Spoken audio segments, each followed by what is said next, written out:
Good afternoon, everyone.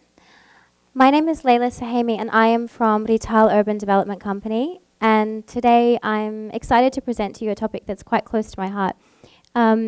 It's called the value of ESG, which stands for environmental, social, and governance in the real estate sector.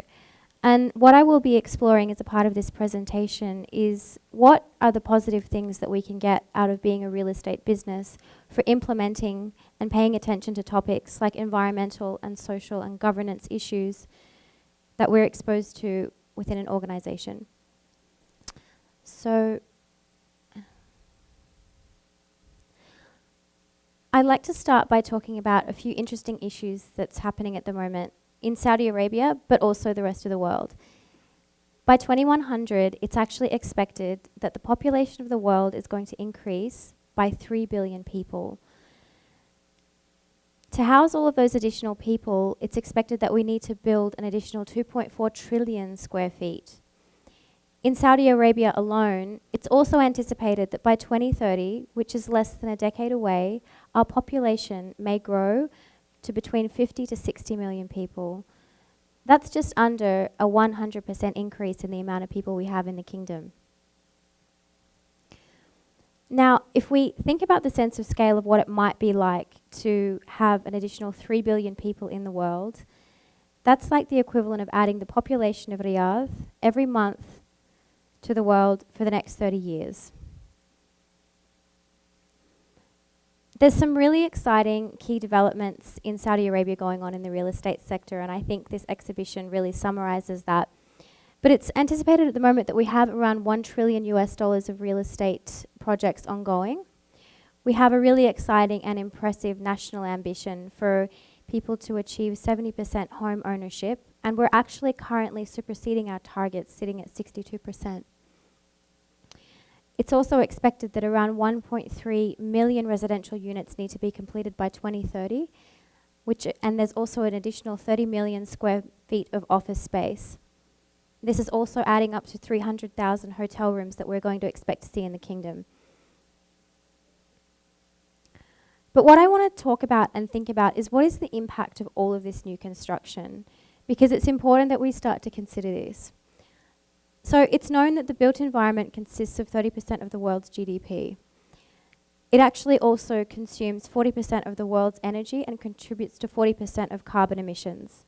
What this is comprised of is 27% of building operations and 13% are related to materials and construction, which is otherwise known as embodied energy. At an organizational level, when we're talking about implementing sustainable business practice, something that always comes up is, what is the cost going to be?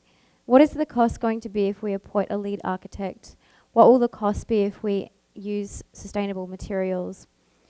But what I really want us to think about today is, what is the true cost of unsustainable business practice? It's estimated that heat waves propelled by climate change have cost the global economy around $16 trillion since the early 1990s. That's a staggering number. A little bit about me. I grew up in Australia in, I guess, the typical postcard Australian lifestyle. I grew up going to the beach, horse riding in the outback. We had a deep connection to our nature. And this was something that really made this topic, I guess, close to me from my history. But also in school, they teach you some little things about how to care for the environment, like planting trees and picking up rubbish around the school. But something I'll never forget is in 2019, early 2020, we watched Australia burn in some of the worst fires we have ever seen in Australian history. 17 million hectares of land was destroyed, 3,000 people lost their homes, 34 people lost their lives. But in addition to this, it cost the government $8 billion in recovery to rectify all of that damage caused by climate change. So ESG, this is a framework for positive business impact. So what is ESG? The way I like to think about it from a business perspective is it can be considered like a non-financial balance sheet which will measure how the company impacts the broader society at large. It covers topics under the segments of environmental, social, and governance. From an environmental point of view, it looks at aspects like how does the company treat the planet, such as net zero 2060 climate strategies, carbon emission reductions or waste management. It covers aspects from a social point of view, like how does the company treat people? How many women are at director level? Does the company have intersectional diversity and inclusion agendas? Is there space for people with disabilities? And from a governance point of view, how are companies being run? What is their true code of conduct and how they operate? Do they have whistleblowing programs? And what is their stakeholder engagement? So the ESG framework is built around the United Nations Sustainable Development Goals. This is an agenda that was adopted by the United Nations in 2015, and it's a shared blueprint that is going towards 2030 for peace and prosperity for planet now and into the future. If we have a look at some of the local incentives in Saudi Arabia, it's really exciting to be here and see how many incentives that we have going on at the moment. For example, we have, in line with the National Transformation Program that started in 2016, we've got the Saudi Reforestation Initiative, Saudi Net Zero 2060, we have Saudi Green Initiative, the Saudi Energy Efficiency Centre, the National Centre for Waste Management, Ministry of Energy, the National Centre for Environmental Compliance, and we have some very key and important programs such as the Oil Sustainability Program, the Circular Carbon Economy Program, and the Saudi Recycling Centre. But from a business point of view, we are concerned with raising capital, so why should we really adopt ESG as a business? I think we can all agree that companies want to do well, but I think it's also known now that companies who do good do better. And it's actually measured that companies who apply ESG perform better financially. ESG investing has also become a mainstream prerequisite for attracting capital.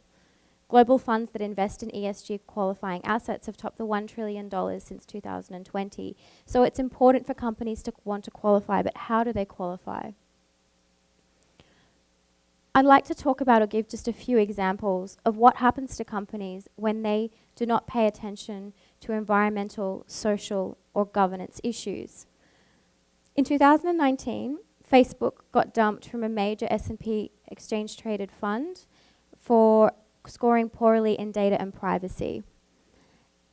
In BP's 2010 oil spill, where 130 gallons of oil was spilt off the Gulf of Mexico, it saw their share price fall by 51% in 40 days. In the very famous 2015 Volkswagen's emissions scandal, where they were caught cheating on their emissions tests, their share price fell by 46%. At the moment, the top two regions holding the largest amount of sustainable investing assets is the United States of America with $12 trillion and Europe with $14.1 trillion. And this number is increasing. So what is the positive impact of sustainability within the real estate market? First of all, it actually, as a business, unlocks more opportunities where we can raise more capital. Some funds dismiss low-performing companies, and it's expected, like what we're seeing in other parts of the world, that there will be global legislation around environmental, social, and governance issues, as there's legal mandates in certain areas that require reporting on green standards. In addition to this, fund managers globally and in parts of Europe require them to report on sustainability risks and climate risks as a business. But it's not all doom and gloom. It also allows us as a real estate business to focusing on sustainable resources can also help reduce our operational costs substantially. It helps cost rising raw material, water, and carbon costs, and McKinsey research has estimated that this can be up to 60%. Finally, something that's very important is it creates a more further opportunity for top-line growth. US office rents for LEED certified office buildings are actually 5.6% higher than those that are not, and it's anticipated that this could filter off into other segments. So finally, and to summarize, it creates value if developers want to sell in an open market. It creates savings for functional costs and raw materials. It allows for further operational resilience as it makes our portfolios for investment more adaptive. So I think we can all agree that if we pay attention to core environmental, social, and governance issues, our opportunity and responsibility of today is actually guaranteeing the future of tomorrow in the real estate industry. Thank you.